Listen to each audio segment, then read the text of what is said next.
The Gangster's Touch. The night it began. I've been told all my life that danger is something to be avoided. But no one ever told me how intoxicating danger could feel. Until the night I met him. My name is Isabella Moretti, only daughter of Marco Moretti, real estate tycoon and one of the richest men in the city. My life has always been spotless, planned, polished. I went to the right schools, wore the right dresses, attended the right charity balls. But that night, I walked into the wrong bar. The air was thick with cigarette smoke, and the bass from the music seemed to live inside my bones. This wasn't a place for someone like me. Marble floors and crystal chandeliers were my usual habitat, not peeling wallpaper and neon lights. That's when I saw him. He was leaning against the far wall, black leather jacket, eyes like storms about to break. People moved around him like he was both untouchable and magnetic. And when those eyes met mine, I forgot how to breathe. The first words. I told myself to leave. My driver was still outside. I could turn around and vanish back into my safe world. But I didn't. He walked toward me, slow, deliberate, like a predator who'd already decided you were his prey. "Lost, princess?" he asked, his voice low, rough, dangerous. "I'm not lost," I lied. "I just needed a drink." The corner of his mouth curled in something that wasn't quite a smile. "I'm Luca," he said, offering his hand. I hesitated. Then I took it. His grip was warm, firm, and I swear my pulse tripped over itself.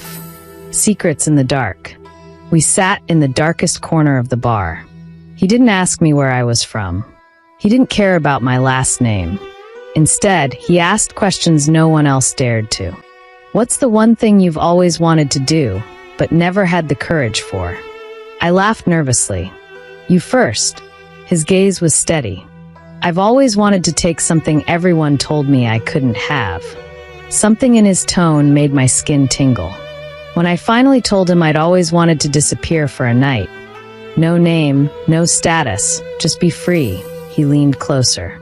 "Careful, princess," he murmured. "You say things like that, someone might just make it happen." The one night, we left the bar together. I didn't know where we were going, but I didn't care. The city lights blurred past as he drove, one hand on the wheel, the other occasionally brushing mine on the center console. His apartment was nothing like I expected, sleek, modern, but with shadows in every corner. I could hear my heartbeat in my ears. He closed the door behind us, and the air between us shifted.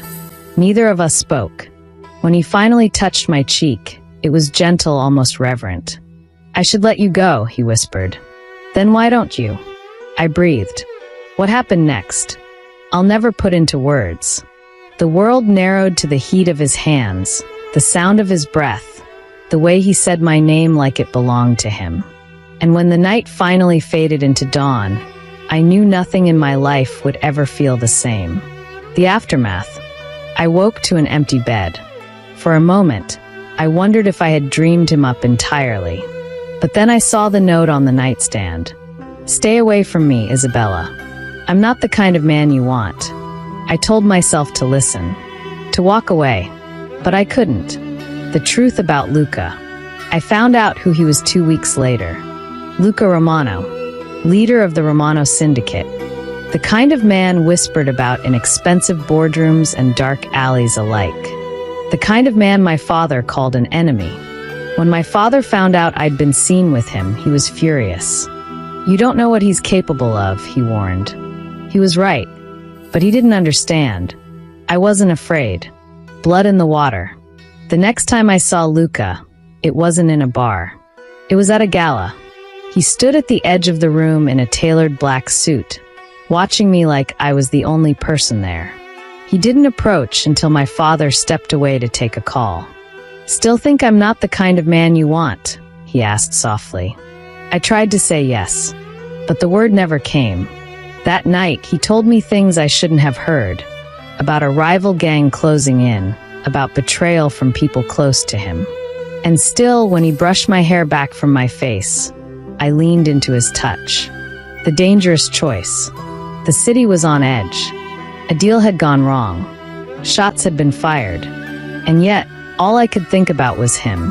When he called me one night, voice low, urgent, and told me to meet him at the docks, I went without hesitation.